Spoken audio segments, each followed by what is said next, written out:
What is going on, my North County fam? I'm your girl Kelly, here to give you the rundown on what went down in St. Louis County government this week, and I'm gonna get right into it with these highlights. And first and foremost, I have to say we are officially in budget season, y'all. So this week, the highlights I'm gonna mention involve St. Louis County's budget. Yeah, so I'm gonna get into it. So the St. Louis County Council held not one but two committee of the whole meetings this week to discuss, like I said, budget related matters for St. Louis County. And so in their first committee of the whole meeting, Paul Kreitler, I'm sorry if I'm butchering this man's name, but he serves as the Administration, Performance Management, and Budget Director for St. Louis County. So Brother Paul rolled up to the committee of the whole meeting, providing an overview of the county executive's proposed budget for 2022. So officially, St. Louis County lost $86 million in revenue due to COVID-19 in 2020.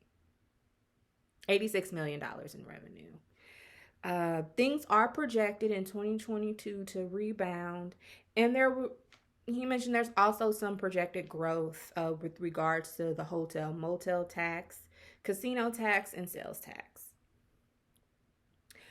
The recommended budget provided by County Executive Sam Page for 2022, we're looking at roughly $918 million, which looks at like all of the funds of St. Louis County. They're like nine, I think. And so this is an increase in about $55 million from last year's budgets. So I'm going to go into detail about one, two, three, four, kind of five areas of the budget where you have some increases. So the first area we're looking at countywide expenses, and a lot of the increases from there, result from increases in cost of living adjustments for payments to employees, also increases in fringe benefits, the minimum wage increase to $15 per hour, and also St. Louis County is looking to do a comprehensive pay study because people don't get paid working for St. Louis County. So really to delve into that deeply so St. Louis County can pay more competitively to recruit more employees. So the next bucket, the next area, economic development and infrastructure. So we're looking at a land use plan, facilities maintenance, the Spirit of St. Louis Airport, the St. Louis Economic Development Partnership, some increases in funding going there, and then also the Highway Capital Construction Program, and that's looking at roughly $15 million right there. So the third area, health and well-being. So we're looking at an increase of roughly $18.5 million to maintain public health service levels. The fourth area, public safety. So increases seen in police pay programs, and that's like the largest increase, which is like $4.2 million. Increases in staffing requested by the prosecuting attorney's office, that's roughly $3 million. Also raise the age legislation through family court and municipal court judges and clerks. And then the kind of last area with regard to some of the increases seen, general government. So administration of countywide elections, software technology for the county council, staffing and software for the county councilor's office, and mass transit funds. Super, I know that's a really broad overview, but I just kind of want to hit some of those high points. So something else that was mentioned by Brother Paul was the recommended proposed spending of ARPA funding by the county executive. So I really want to say first and foremost that unlike the CARES Act funding where the county executive, he had the authority to really appropriate that funding, when it comes to the American Rescue Plan Act funding, aka ARPA funds, this is on the St. Louis County Council. So again, this is a recommendation of how this funding should be spent because the county council, they're going to have the final say with regards to how this coin's appropriated. So In 2021, so overall, St. Louis County is slated to receive $193 million, and they received their first installment of that, which is roughly $96.5 million.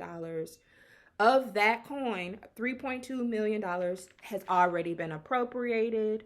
So you're looking at $875,000 going to the vaccine incentives program, roughly $2 million going to justice services, increases in pay for justice services employees. And then also $500,000 has been appropriated to with regard to the auditing services provided by Deloitte.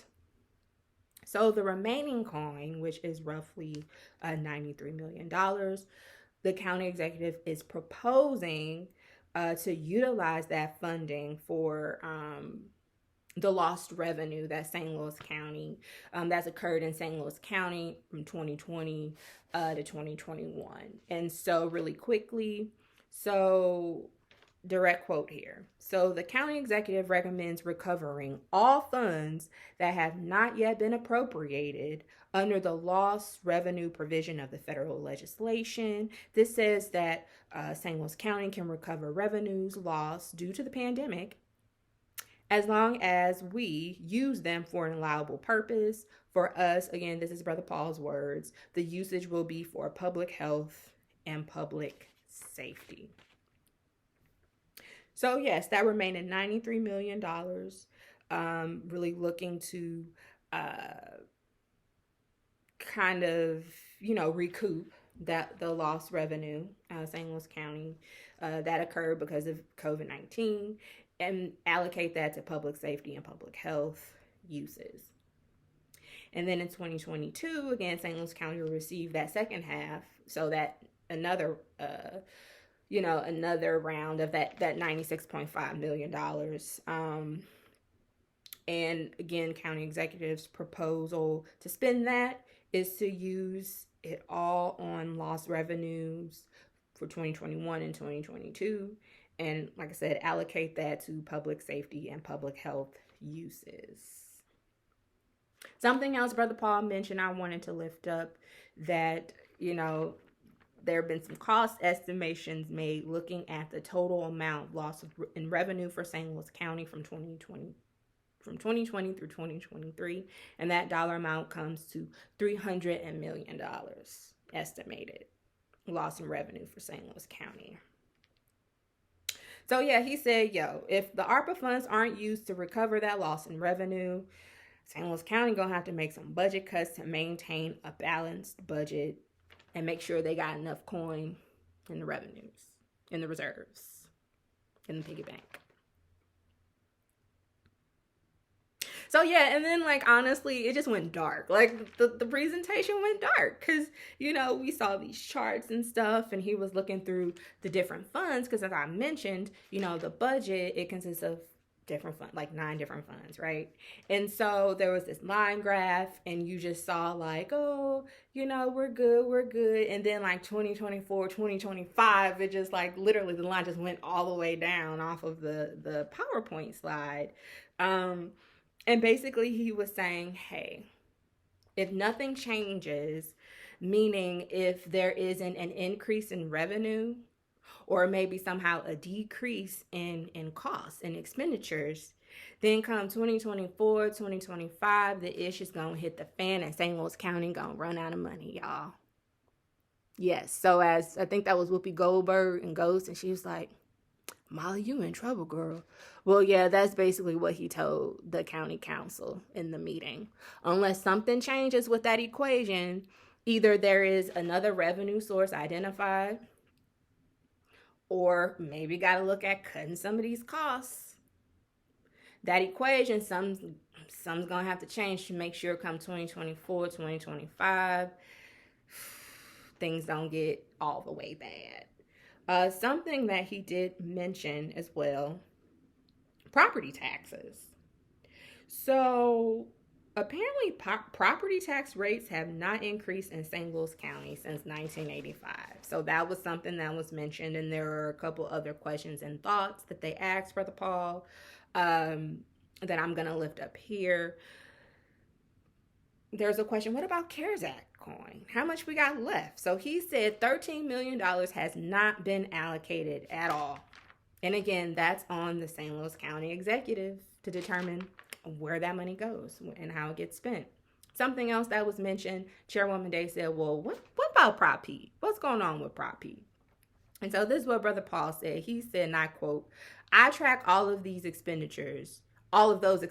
So I will say with 100% certainty that all of those costs have gone to public safety expenditures as authorized in the ordinance. And then Chairwoman Days was like, yeah, okay, whatever you say, bruh.